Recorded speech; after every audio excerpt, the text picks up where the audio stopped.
স্বাগত বিরতিহীন সংবাদ দুপুরে, সাথে আছি মুজাহিদুল ইসলাম এবং আমি তাসনিমে জান্নাত। অর্থে শুরুতেই জানাবো সংবাদ শিরোনাম। গ্রামীণের শ্রমিকদের ২৬ কোটি টাকা আত্মসাতের অভিযোগে ডক্টর ইউনূসের বিচার শুরু, ১১ জুলাই থেকে সাক্ষ্য গ্রহণ।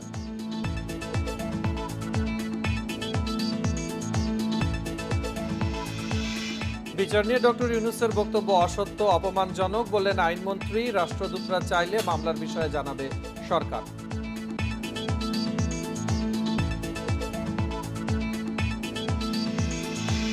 এমপি আজিম হত্যা ইস্যুতে ঝিনাইদহের আওয়ামী লীগ নেতা মিন্টু আটক, আরও কয়েকজন গোয়েন্দা নজরদারিতে।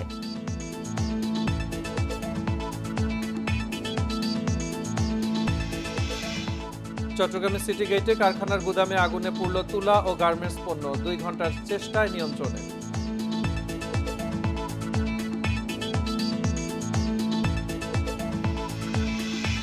এবং রাজধানীতে কাল বসছে কোরবানির পশুর অস্থায়ী ১৮টি হাট, সড়কে হাট বসালে ব্যবস্থার হুঁশিয়ারি দক্ষিণের মেয়রের।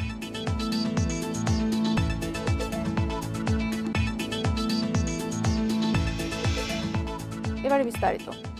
গ্রামীণ টেলিকমের কর্মচারীদের কল্যাণ তহবিলের প্রায় ২৬ কোটি টাকা আত্মসাতের মামলায় ডক্টর ইউনূস সহ ১৪ জনের বিরুদ্ধে বিচার শুরু হয়েছে।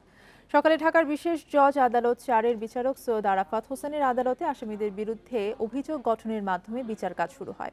মামলার পরবর্তী সাক্ষ্য গ্রহণের জন্য আগামী ১৫ জুলাই ধার্য করেছে আদালত। এ সময় আদালতে উপস্থিত ছিলেন ডক্টর ইউনূস সহ ৪ জন আসামি।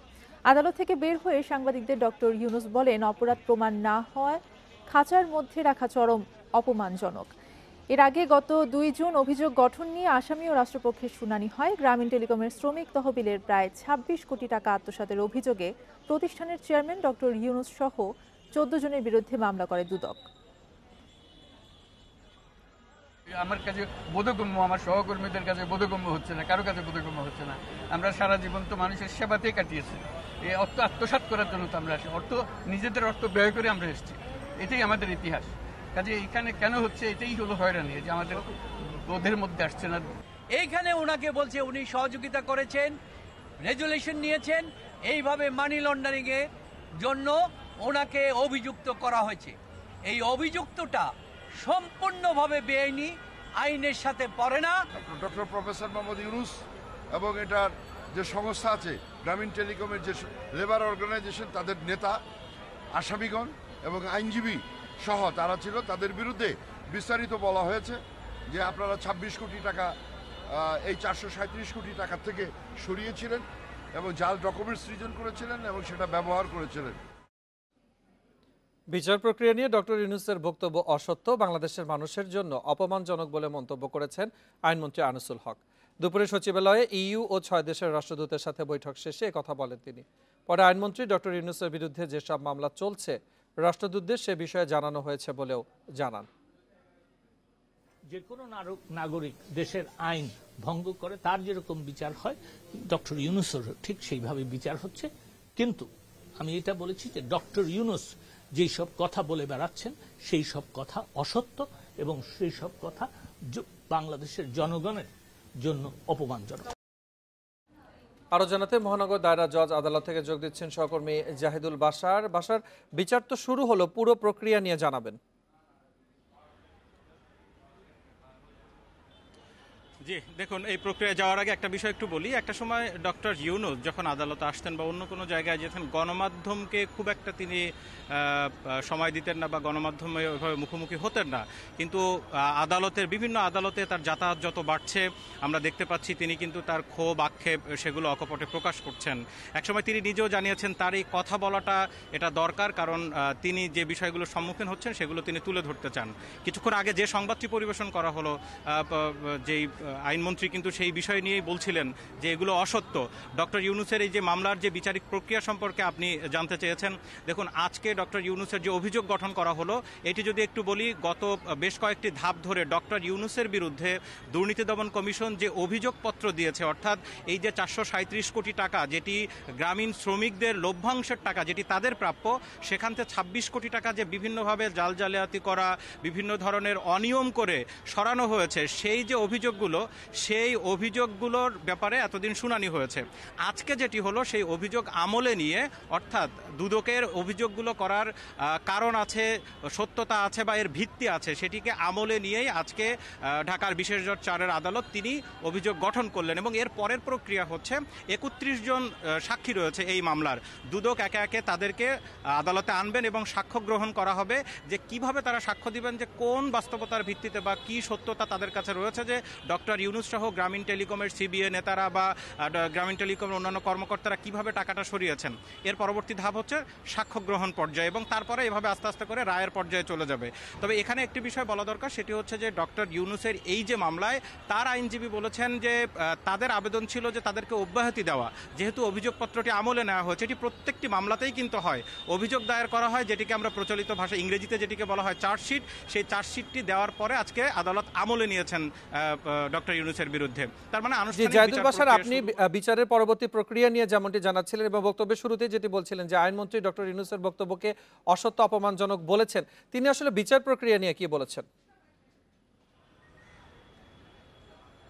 যে দেখুন, তিনি সবসময় বলে আসছেন এবং আজকেও তার ব্যত্যয় ঘটেনি। তবে আজকে এর মাঝ দিয়ে তিনি একটি বিষয় স্পষ্ট করেছেন, যেটি এতদিন আসলে গণমাধ্যমে বলা হতো বা তার আইনজীবীরা বলতেন। আজকে তিনি বলেছেন যে তাকে আসলে মামলা দিয়ে হয়রানি করা হচ্ছে এবং সেই হয়রানির ব্যাখ্যাটা তিনি এভাবে দিয়েছেন যে গ্রামীণ ব্যাংক থেকে তাকে সরিয়ে দেওয়া হয়েছে, তাকে রক্তচোষা বলা হয়, বিভিন্নভাবে তাকে হয়রানি করা হচ্ছে, এটি তিনি বলেছেন। এবং ডক্টর ইউনূস আরেকটি বিষয় সেখানে তিনি বলছেন যে মানি লন্ডারিং করা, জাল জালিয়াতি করা, এর সাথে আসলে তিনি কিভাবে জড়িত এটি তিনি বুঝতে পারছেন না বা তিনি অস্বীকার করেছেন। আবার রাষ্ট্রপক্ষের আইনজীবী বলছেন যে সব আসামিরাই কিন্তু এটিই বলে। আমি যদি আরেকটা বিষয় দেখি যে ডক্টর ইউনূসের আজকের বক্তব্যের মধ্যে একটা বড় ক্ষোভের জায়গা ছিল, যেটি একটু দেখতে পাবেন যে পেছনে একটি লোহার খাঁচা রয়েছে। এটি হচ্ছে এই আদালতের গারদখানা, অর্থাৎ প্রাথমিকভাবে আসামিদেরকে এনে এই গারদখানায় রাখা হয়, তারপরে এখান থেকে বিভিন্ন আদালতের কক্ষে নেওয়া হয়। এই যেই খাঁচাটি দেখানোর অর্থ মানে হচ্ছে আদালতের ভেতরে ঠিক এরকমই একটি লোহার খাঁচা আছে। যেহেতু আদালতের ভিতরে ক্যামেরা প্রবেশ নিষিদ্ধ, যার কারণে আমরা এটি দেখাচ্ছি। এরকম একটি লোহার খাঁচা এই প্রত্যেকটি আদালতে আছে, সেখানে আসামিদেরকে রাখা হয়। আগে এটি কাঠের কাঠগড়া ছিল, এখন আসামিদেরকে এই খাঁচার মধ্যে রাখা হয়। আজকে ডক্টর ইউনূসের সাথে যে 14 জন আসামি যখন এই তার বিরুদ্ধে চার্জ গঠনের আদেশ পড়ে শোনানো হচ্ছিল, তখন বিচারপতি তিনি কিন্তু বলেছেন যে ডক্টর ইউনূস ছাড়া বাকি আসামি 13 জন তারা কাঠগড়ায় যাবেন, অর্থাৎ এই লোহার খাঁচার মধ্যে ঢুকবেন, যেটি আদালতের মধ্যে রয়েছে। কিন্তু ডক্টর ইউনূস তিনি বলেছেন যে তিনি যেহেতু এই মামলার প্রথম আসামি, সুতরাং 13 জন কেন যাবে, তিনি নিজেও যান। এই লোহার খাঁচার ভিতরে তিনি সহ অন্যান্য 13 আসামি পরে প্রায় মিনিট 20 মতো ছিলেন এবং এটি নিয়ে তিনি আজকে এসে ক্ষোভ জানিয়েছেন যে এখনো তার যে মামলা বা তার সাথে অন্য যারা আসামি রয়েছেন তাদের দোষ এখনো প্রমাণিত নয়, এখনো বিচারের রায় হয়নি। তার আগেই তাদেরকে এ ধরনের একটি লোহার খাঁচায় রাখা, এটি পশুর মতো আচরণ করা এবং এটি আসলে কোনো সভ্য সমাজে থাকতে পারে না। গত 2 জন যখন তিনি এসেছিলেন সেদিনও আদালতের মধ্যে এই খাঁচার মধ্যে তিনি ঢুকেছিলেন, তবে সেদিন 2-3 মিনিটের জন্য। আজকে একটু বেশি সময় ধরে তিনি থেকেছেন, এই নিয়ে তিনি ক্ষোভ জানিয়েছেন। একটু বিষয় মনে করে দিতে যে এই খাঁচা অপসারণ নিয়ে কিন্তু হাইকোর্টে একটি রিটও চলছে, কারণ এই খাঁচা আসলে আগে থেকেই ছিল না, এটি নতুন সংযোজিত বিভিন্ন জায়গায়। আমরা আইনজীবীদের জিজ্ঞেস করেছিলাম যে আদালতের ভিতরে এই খাঁচাগুলো কেন, তখন আইনজীবীরা, রাষ্ট্রপক্ষের আইনজীবী বলছেন যে আসলে এগুলো দুর্ধর্ষ অনেক আসামিরা থাকে বা অনেক সময় আসামিদের বিরূপ আচরণ করে, যার কারণে, এবং আসামিরা অনেক সময় পালিয়ে যায়, যে কারণে আসলে আদালতগুলোতে রাখা হয়েছে। তবে হাইকোর্টের রিটের পরে হয়তো জানা যাবে ওই মামলার রায়ের পরে এই খাঁচাগুলো আসলে থাকবে না। তো ডক্টর ইউনূস আসলে এই সব বিষয় নিয়ে তিনি ক্ষোভ জানিয়েছেন, বিচারিক প্রক্রিয়া নিয়ে কথা বলেছেন। আজকে সচিবালয়ে আইনমন্ত্রী এই বিষয়গুলো নিয়ে বলেছেন যে ডক্টর ইউনূস যেভাবে উপস্থাপন করছেন বা আইনি প্রক্রিয়া নিয়ে যেভাবে অভিযোগ দিচ্ছেন এটি সত্য নয়, এতে বাংলাদেশের বিচার ব্যবস্থা নিয়ে, বাংলাদেশের আইনের শাসন নিয়ে আসলে তিনি ভুল তথ্য দিচ্ছেন বা তিনি মিথ্যা কথা বলছেন, এই বিষয়টি হয়তো আইনমন্ত্রী বলেছেন। ধন্যবাদ জাহিদুল বাশার। এমপি আনোয়ারুল আজিম অপহরণ ও হত্যার ঘটনায় ঝিনাইদহ জেলা আওয়ামী লীগের সাধারণ সম্পাদক সাইদুল করিম মিন্টুকে আটক করেছে পুলিশ। মঙ্গলবার বিকেলে ঢাকার ধানমন্ডি এলাকা থেকে তাকে আটক করা হয়।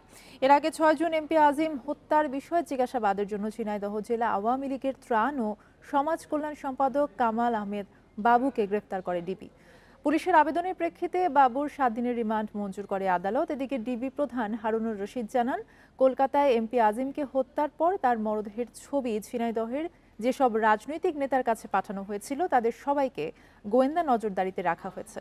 পুলিশ বলছে, গত 13 মে কলকাতার একটি ফ্ল্যাটে ঝিনাইদহ 4 আসনের এমপি আনোয়ারুল আজিমকে হত্যা করা হয়। এই ঘটনায় জড়িত সিয়াম হোসেন ও জিহাদ হাওলাদারকে গ্রেফতার করেছে কলকাতা পুলিশ। আর বাংলাদেশে এখন পর্যন্ত 4 জনকে গ্রেফতার করা হয়েছে।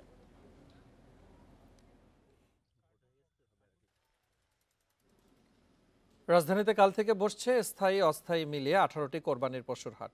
ইতোমধ্যে সব প্রস্তুতি শেষ করেছে ইজারাদাররা। বিভিন্ন হাটে এরই মধ্যে আসতে শুরু করেছে কোরবানির পশু। হাটগুলোতে নিরাপত্তার জোরদার এবং সাইবার প্রতারণা রোধে অনলাইন গরুর হাটে থাকছে বিশেষ নিরাপত্তার ব্যবস্থা। এদিকে রাজধানীর প্রায় প্রতিটি হাটই কোরবানির পশুতে কানায় কানায় পূর্ণ হয়েছে। যদিও নির্দেশনা অমান্য করে এরই মধ্যে হাটের বাইরের সড়কে পশু রাখতে শুরু করেছেন বিক্রেতারা। আগামীকাল থেকে সব অস্থায়ী হাটে শুরু হবে কোরবানির পশু বেচাকেনা।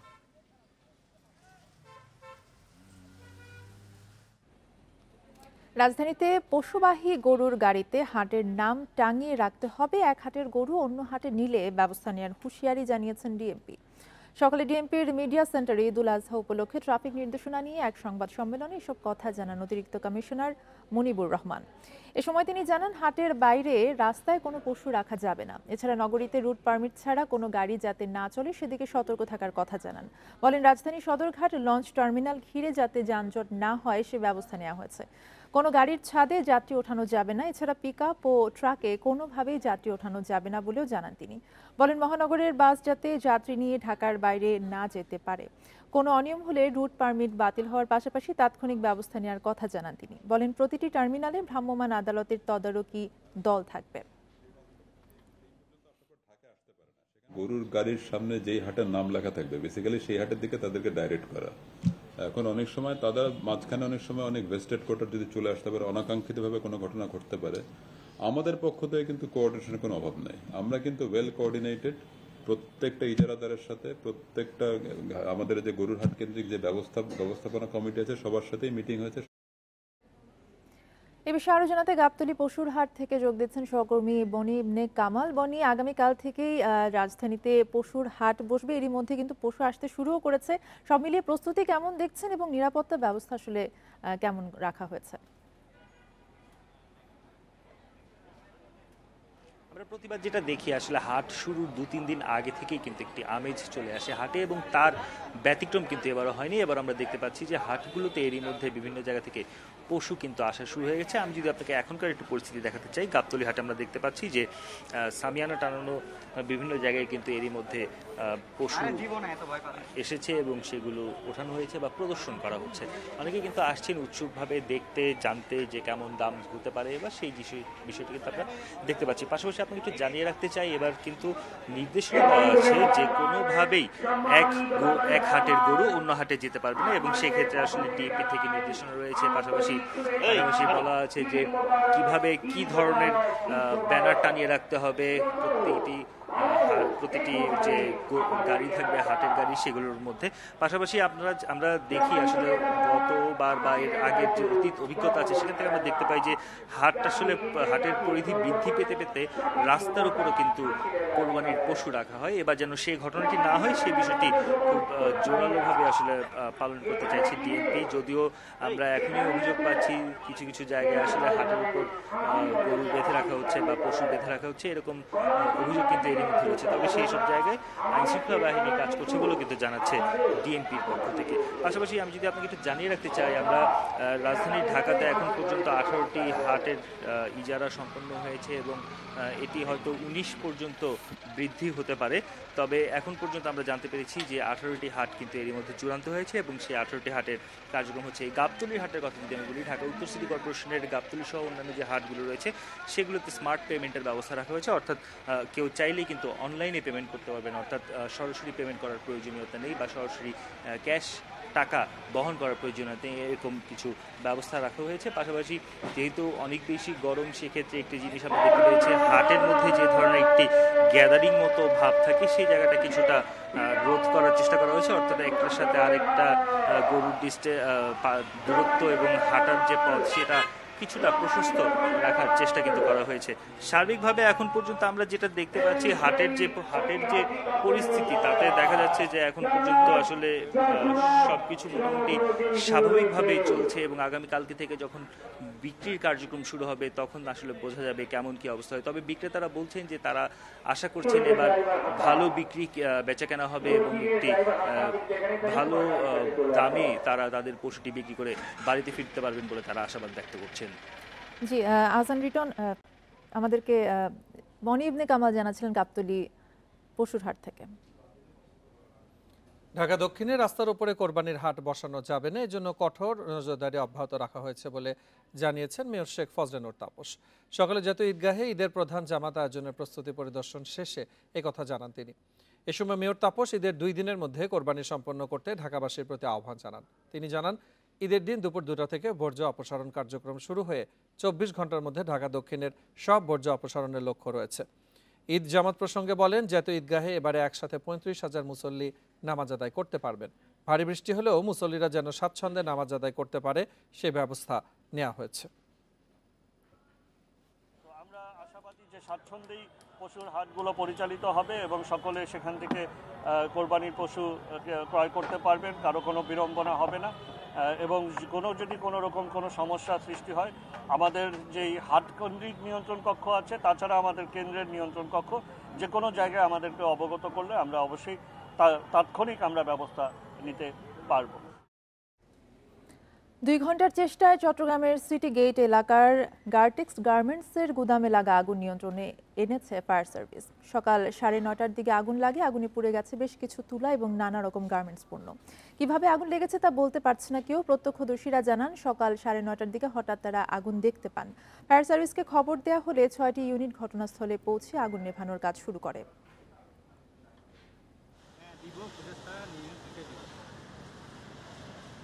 লাগছে এখন কে স্পেসিফিক বলতে পারতেছে না, কেউ বলতে শর্ট সার্কিট, কেউ বলতেছে ইলেকট্রিক ইয়া থেকে, কিন্তু স্পেসিফিক কেউ এখন জানতে পারে না, যেহেতু ভিতর থেকে যখন আগুন লাগছে সব বেরিয়ে গেছে। প্রথমে আগুন লাগছে, সব মালামালের প্রথমে থাকে, কোনো অসুবিধা হয়নি। এ নিয়ে আরো জানাতে চট্টগ্রাম থেকে যুক্ত হচ্ছেন সহকর্মী আহসান রিটন। এর আগের সংবাদে আপনি যেমনটি জানিয়েছিলেন যে 2 ঘন্টার চেষ্টায় আগুন নিয়ন্ত্রণে আনা গেছে, কিন্তু কিছুটা আগুন তখনও জ্বলছিল। আগুন কি পুরোপুরি নিভে গেছে কিনা এবং কি পরিমাণ ক্ষয়ক্ষতি হয়েছে কি জানা গেছে? দেখুন, কি পরিমাণ ক্ষয়ক্ষতি হয়েছে এবং কেন আগুন লেগেছে সেটি এখনো পর্যন্ত ফায়ার সার্ভিস পুরোটা নিশ্চিত করে বলতে পারেনি। আমরা আসলে আগে যেটি বলেছিলাম যে আসলে আগুন 2 ঘন্টার চেষ্টায় নিয়ন্ত্রণে এসছে এবং পরবর্তীতে সেটিকে ডাম্পিংয়ের কাজ কথা নেবানোর কাজ চলছিল। আমরা এই মুহূর্তে আছি চট্টগ্রামের সিটি গেট এলাকায় যে গার্মেন্টসটিতে গুদামটিতে আগুন লেগেছিল তার ঠিক সামনে। আমরা কিছুক্ষণ আগেও দেখেছিলাম যেখানে এই গুদামটি থেকে আসলে ধোঁয়া বেরোচ্ছিল, তবে এখন সেই ধোঁয়াও নেই। আপনি দেখতে পাচ্ছেন যে আসলে ফায়ার সার্ভিসের গাড়ি তাদের যে অগ্নি নির্বাপন কার্যক্রম সেটি শেষ করে তারা চলে যাচ্ছে। আজকে সকাল 9:30টার দিকে চট্টগ্রামের এই যে গার্টেক্স গার্মেন্টস, সেখানে কোনো অজ্ঞাত কারণে আগুন লেগেছিল। আগুন লাগার পর খবর পেয়ে চট্টগ্রামের যে ফায়ার সার্ভিস রয়েছে সেখান থেকে 6টি ইউনিট এখানে তারা আগুন নেভানোর কাজ শুরু করে এবং এক পর্যায়ে নৌবাহিনীর যে ফায়ার সার্ভিস রয়েছে তাদের পক্ষ থেকে একটি ইউনিট তারা তাদের যে আগুন নেভানোর কাজ সেটি শুরু করে এবং স্থানীয় যারা মানুষজন রয়েছেন এখানে, পাশাপাশি রেড ক্রিসেন্ট, রোভার স্কাউট থেকে শুরু করে অনেকেই আসলে এই আগুন নেভানোর কাজ করেছেন এবং তাদের সম্মিলিত প্রচেষ্টা আমরা দেখছি আসলে আগুন একেবারেই নিভে গেছে এমনটি আমরা বলতে পারি। আমরা কিছুক্ষণ আগে ফায়ার সার্ভিসের সাথে কথা বলেছি, তারা যেটি বলছিলেন যে আসলে আগুন লাগার যে কারণ এবং কি পরিমাণ ক্ষয়ক্ষতি হয়েছে সেটি তারা এখনই বলতে পারছেন না, সেটি তারা খতিয়ে দেখছেন। এবং একটি বিষয় নিশ্চিত করে তারা বলেছেন, সেটি হচ্ছে গুদামের ভেতরে কেউ মারা যাননি কিংবা আহত হওয়ার খবর তাদের কাছে নেই, যেহেতু আপনি 2 দিন পরে আসলে কুরবানির ঈদ, সঙ্গত কারণে অনেকটা বন্ধ অবস্থায় ছিল এবং সেই কারণে তারা সেখানে খুব বেশি লোকজন ছিল না। তার পাশাপাশি একেবারে সকালবেলা অনেকে সেইখানে আসেননি, ফলত প্রাণহানির খবর এখনো পর্যন্ত আমরা পাইনি এবং অনেকটাই নিশ্চিত যে সেখানে কেউ মারা গিয়েছেন কিংবা আহত হয়েছেন এমন কোনো খবর এখন পর্যন্ত নেই। সেখানে সেন্টার কর্মীরা ছিলেন, অন্যান্য যারা ছিলেন এবং ফায়ার সার্ভিস বলছে যে প্রাণহানির খবর হয়নি এবং আগুন লাগার সাথে সাথে আশপাশের লোকজন যেহেতু এগিয়ে এসছে, সঙ্গত কারণে সেখান থেকে বেশ কিছু দামি তুলা, কার্টুন থেকে শুরু করে অনেকগুলো জিনিস তারা সরিয়ে ফেলতে পেরেছেন এবং যেগুলো সরানো সম্ভব হয়নি সেগুলো তারা নিবানোর চেষ্টা করছেন। আপনি দেখতে পাচ্ছেন যে আসলে অসংখ্য কার্টুন অর্ধ পোড়া অবস্থায় কার্টুনগুলো সেই কারখানার বাইরে রাখা হয়েছে এবং পরবর্তীতে কি করা হবে সেটি নিয়ে আসলে ফায়ার সার্ভিস এবং অন্যান্যরা ভাবছেন এবং তারা মনে করছেন যে আসলে একটি তদন্ত কমিটি হয়তো গঠন করা হতে পারে এবং তার মধ্য দিয়ে তারা আসলে জানতে পারবেন যে আসলে কি পরিমাণ ক্ষয়ক্ষতি হয়েছে এবং কেন আগুন লেগেছিল। একটি ধারণা সবাই করছেন, সেটি হচ্ছে হয়তো বৈদ্যুতিক শর্ট সার্কিট থেকে আগুন লাগতে পারে এবং আরেকটি কেউ বলেছেন আসলে এই যে গুদাম সেখানে শুষ্ক জিনিসপত্র ছিল এবং সেই জিনিসগুলোকে আসলে রক্ষা করার জন্য যে পরিমাণ অগ্নি নির্বাপক ব্যবস্থা থাকার কথা সেটি খুব বেশি ছিল না, ফলে আগুন খুব দ্রুত পুরো গুদামটিতে ছড়িয়ে পড়ে। তবে একটি আশার বিষয় হচ্ছে আগুন এই গুদামের বাইরে কোথাও যায়নি এবং আগুন লাগতে বেশ কিছু সম্পদ আমরা দেখেছি সরিয়ে ফেলতে পেরেছেন এবং এখন বলা যেতে পারে যে এখন একেবারেই নিভে গেছে এবং আমরা দেখছি যারা এখানে উদ্ধার কাজে এসেছিলেন তারাও আসলে তাদের মতো করে তাদের সমস্ত যন্ত্রপাতি গুটিয়ে চলে যাচ্ছে। এই হচ্ছে মোটামুটি চট্টগ্রাম থেকে সিটি গেটে যে আগুন লেগেছিল গার্টেক্স গার্মেন্টসে, তার বিষয়ে আমার কাছে সর্বশেষ। ফায়ার সার্ভিস যদি পরবর্তীতে কোনো ক্ষয়ক্ষতি এবং কারণ যদি জানতে পারে সেটি যদি আমাদেরকে জানায়, আমরা আপনার সাথে যোগাযোগ করব সেটা জানার জন্য। ধন্যবাদ আপনাকে। আমাদের সাথে চট্টগ্রাম থেকে জানাচ্ছিলেন সহকর্মী হাসান রিটন। এবারে বিকাশ ঈদ কেনাকাটার খবর।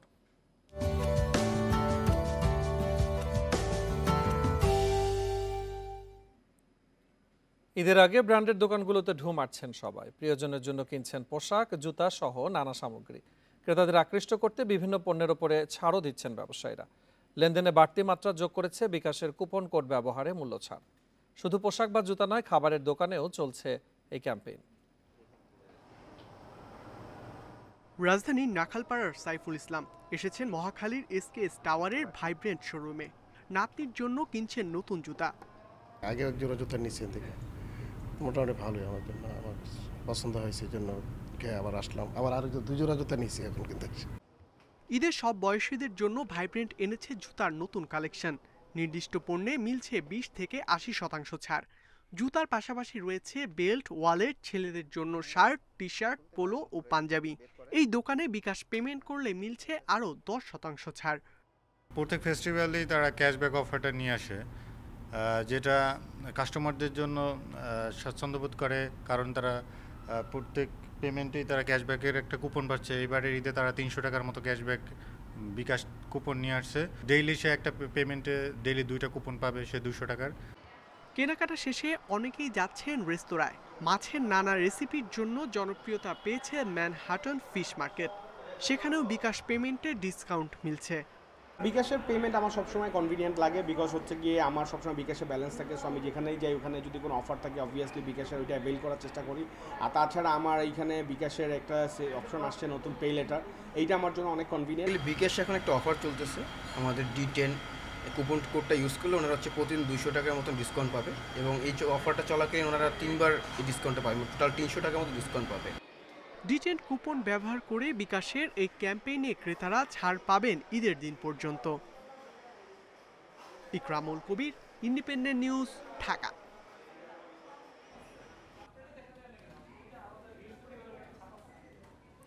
আপনারা দেখছেন বিরতিহীন সংবাদ। সংবাদে আরো যা থাকছে। ঈদ উদযাপনে রাজধানী ছাড়ছে ঘরমুখী মানুষ। কমলাপুরে দেরিতে ট্রেন ছাড়ায় ভোগান্তিতে যাত্রীরা।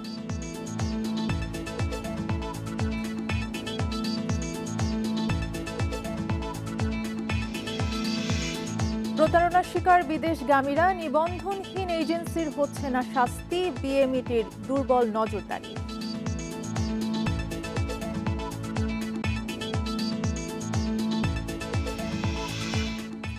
এই যাত্রার প্রথম দিন সকালে কমলাপুর স্টেশন থেকে কয়েকটি ট্রেন দেরিতে ছাড়ায় ভোগান্তিতে পড়ে ঘরমুখী মানুষ। ট্রেন না আসায় পরিবার পরিজন নিয়ে স্টেশনে 2 থেকে 2.5 ঘন্টা পর্যন্ত অপেক্ষা করতে হয়েছে যাত্রীদের।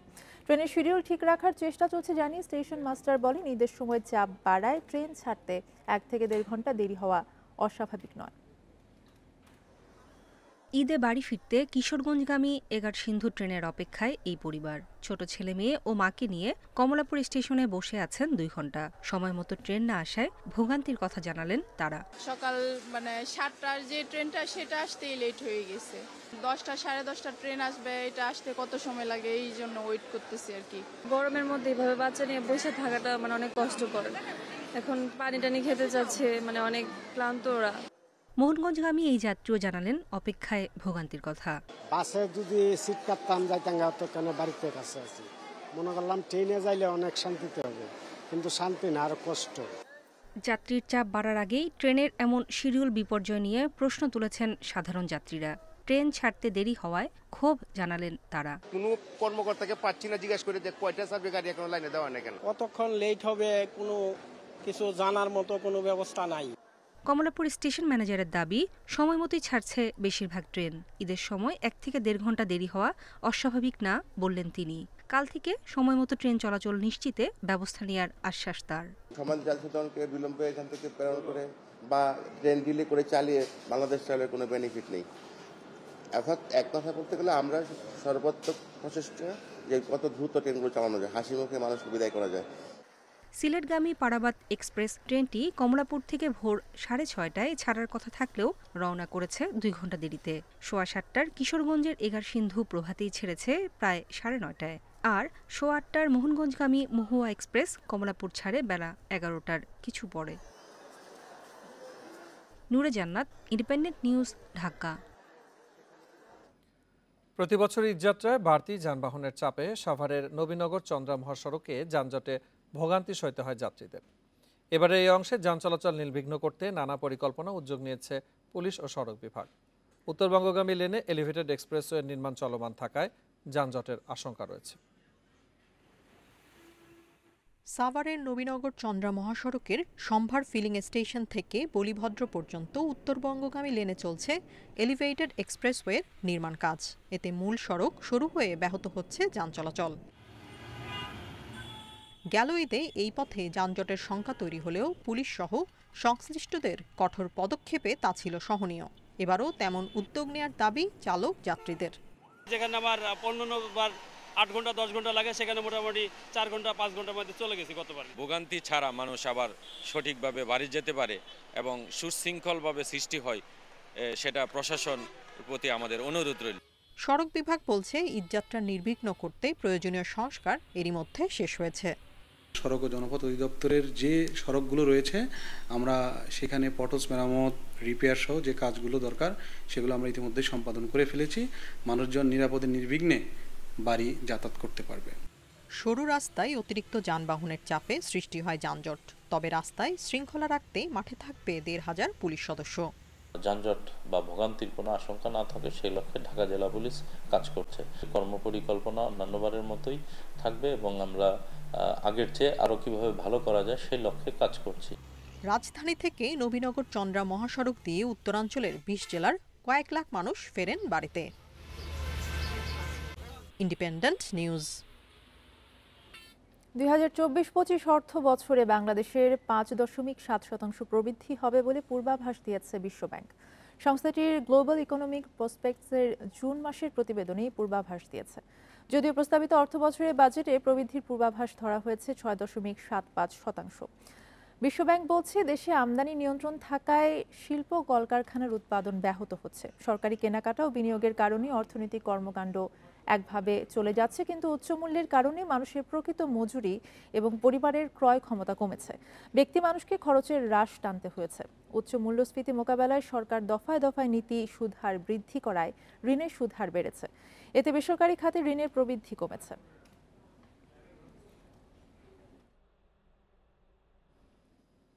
উচ্চ মূল্যস্ফীতি ও ডলার সংকটে উৎপাদন ব্যয় বেড়ে যাওয়ায় ব্যবসায়ীদের ব্যাংকে জমানো আমানতের পরিমাণ কমছে।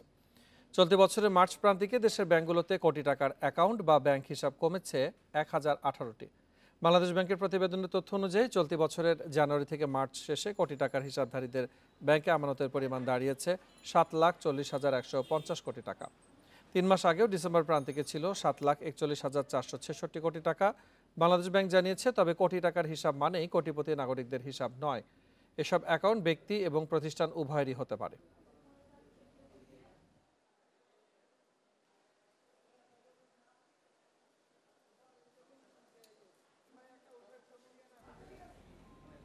বিদেশগামী কর্মীদের সঙ্গে প্রতারণা বন্ধ হচ্ছে না। বিএমইটির দুর্বল নজরদারি এর অন্যতম কারণ। নিবন্ধনহীন এজেন্সিগুলো একের পর এক প্রতারণা করলেও কোনো শাস্তি হচ্ছে না। আইনে সাব এজেন্টদের নিবন্ধনের আওতায় আনার কথা বলা হলেও সেটি খুব কার্যকর হবে না বলছেন বিশেষজ্ঞরা। 9 মে সকাল 8:30টার ফ্লাইটে সৌদি আরব যাওয়ার কথা ছিল তাদের, কিন্তু সেদিন জানতে পারেন তাদের কারোরই ভিসা বা টিকিট হয়নি। তাদের দেয়া 63 লাখ টাকা নিয়ে লাপাত্তা প্রতারক চক্র। কিছুদিন আগে রাজধানীর নয়াপল্টনে উত্তরবঙ্গ ওভারসিজ লিমিটেড নামের এজেন্সিতে যান প্রতারিত 18 যুবক। এজেন্টও ছিল ওনাদের, টাকা পয়সা দিয়েছি ওনাদের মাধ্যমে। এখন ওরা বলতেছে যে ওনাদেরকে কোনো টাকা পয়সা দেওয়া হয় নাই। ওরা বলতেছে আরও টাকা দেওয়ার জন্য, না হলে হচ্ছে যে ভিসা পাবো না। ভুক্তভোগীরা জানান টাকা লেনদেন করেন সৌদি প্রবাসী দালাল ফজলু কাজী ও আবু সাইদ এবং দেশে থাকা শাহাবুদ্দিন। আর ফাতেমা ইন্টারন্যাশনাল এবং উত্তরবঙ্গ ওভারসিজ লিমিটেড নামে অনিবন্ধিত প্রতিষ্ঠান দুটির কর্ণধার হাসিবুল ইসলাম বাবু। কারণ শাহাবুদ্দিন এদেরকে জোগাড় করে আনছে, জোগাড় করে আবু সাইদকে দিছে, আবু সাইদ দিয়েছে ফজলু কাজীকে, ফজলু কাজী আমাকে দিছে, আমি ভিসা টিকিট ম্যান পাওয়ার সব করছি। এমন ঘটনা বারবার ঘটলেও দৃষ্টান্তমূলক সাজা হয় না কারো। অভিবাসন খাত সংশ্লিষ্টরা বলছেন আইন সম্পর্কে পুলিশের ভালো ধারণা না থাকা এর বড় কারণ। স্বল্প শিক্ষিত তাদেরকে আপনি কিভাবে ভাববেন যে দালাল ব্যতীত তারা ঢাকা শহরে এসে রিক্রুটিং এজেন্টস খুঁজে তারা পাসপোর্ট করে নিজেদের মতো সবকিছু করতে পারবে? এই যে দালাল মিডলম্যানদেরকে, এদেরকে একটা রেগুলার ফ্রেমওয়ার্কের ভিতরে আনা যায় কিনা, লিগ্যাল ফ্রেমওয়ার্কের ভিতরে। তবে অভিবাসী আইনে থাকা নিবন্ধনের প্রক্রিয়া খুব কার্যকর হবে না বলে মনে করছেন বিশেষজ্ঞরা। শুধু এই একটি মন্ত্রণালয় বা এদের যা দপ্তর আছে তা দিয়ে এই সাব এজেন্টের আইনটা বাস্তবায়ন করা সম্ভব না। যেচে নিবন্ধন করার কোনো কারণ নাই যে একজন দালাল তার ব্যবসা ছেড়ে কেন নিবন্ধন করবে বা আইনের হাতে নিজেই ধরা দিবে যে হ্যাঁ আমি আইন মেনে চলছি, আমাকে মানুষ। এখন সেখানে কোনো একটা ইনসেন্টিভের ব্যবস্থা থাকতে হবে। স্বার্থ সংশ্লিষ্ট কারণে রিক্রুটিং এজেন্সিগুলোর সংগঠনও অভিবাসন ব্যবস্থাপনায় খুব বেশি পরিবর্তন আনতে চান না। সুলতানা জাহান মিতু, ইন্ডিপেন্ডেন্ট নিউজ, ঢাকা। ঘূর্ণিঝড় রিমালে এখন পর্যন্ত 7,000 কোটি টাকার ক্ষয়ক্ষতির তথ্য পাওয়া গেছে।